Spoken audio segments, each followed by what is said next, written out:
భారత్‌కి ముందుంది ముసళ్ళ పండగ అని సెహ్వాగ్ అయితే హెచ్చరిస్తున్నాడు టీమిండియాని. ఇప్పటి వరకు సరైనటువంటి మ్యాచ్ తగలలేదు గ్రూప్ దశలో.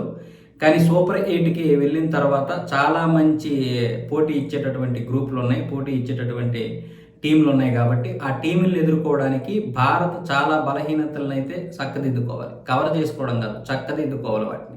ముఖ్యంగా బౌలింగ్. నెదర్లాండ్‌తో జరిగినటువంటి మ్యాచ్‌లో మన యొక్క బౌలింగ్ బలహీనత ఏంటో స్పష్టంగా తెలిసింది.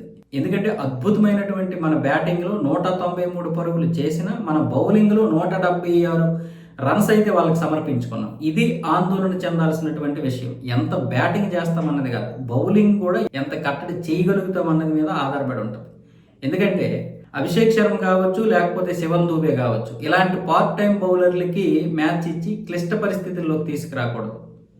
ఎందుకంటే ఒక్కొక్క ఓవర్కి వీళ్ళు 15 నుంచి 20 రన్స్ ఇచ్చారంటే మ్యాచ్ యొక్క తీరే మారిపోతుంది.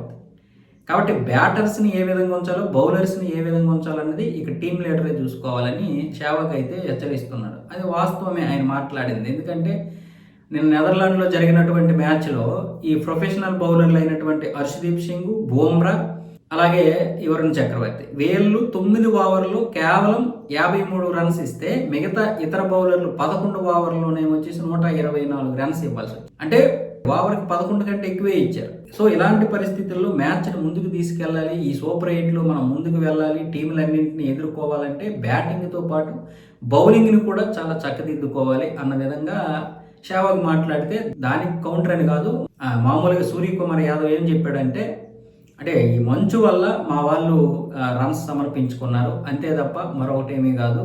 పైగా రేపు సూపర్ 8లోకి రావాలి కాబట్టి వీళ్ళందరికీ ఒక ఎక్స్పీరియన్స్ ఉంటుందని కూడా బౌలింగ్ ఇవ్వడం జరిగింది అని సూర్యకుమార్ యాదవ్ అయితే చెప్పాడు. ఆయన చెప్పడంలో కూడా ఒక అర్థం ఉంది, అలాగే న్యాయం ఉంది, తప్పేం లేదు. కాకపోతే బౌలింగ్ విషయంలో మన వాళ్ళు కొంచెం బలహీనంగా ఉన్నారు. ఆ బలహీనత ఏంటనేది ఖచ్చితంగా తెలుసుకొని తీరాలి. ఎందుకంటే రేపు సౌత్ ఆఫ్రికా ఫిబ్రవరి 22వ తారీఖున జరగబోతున్నటువంటి మ్యాచ్ నుంచే మనకి తగదిన తాను స్టార్ట్ అవుతుంది. సో చివరి దశకి ఫైనల్కి వెళ్ళాలి. ఫైనల్ వరకు వెళ్ళాలంటే బౌలింగ్నే చక్కదిద్దుకోవాలి. ఇప్పటి వరకు సెహ్వాగ్ చెప్తున్నట్లుగా సరైన జట్టు అయితే బహుశా మంచి పోటీ ఇవ్వలేకపోవచ్చు. కానీ మనం అమెరికా లాంటి దేశంతో కూడా మనం అంటాం కదా పిల్లకోనని, ఈ పిల్లకోనతో కూడా తడబడినటువంటి సందర్భాలు ఉన్నాయి.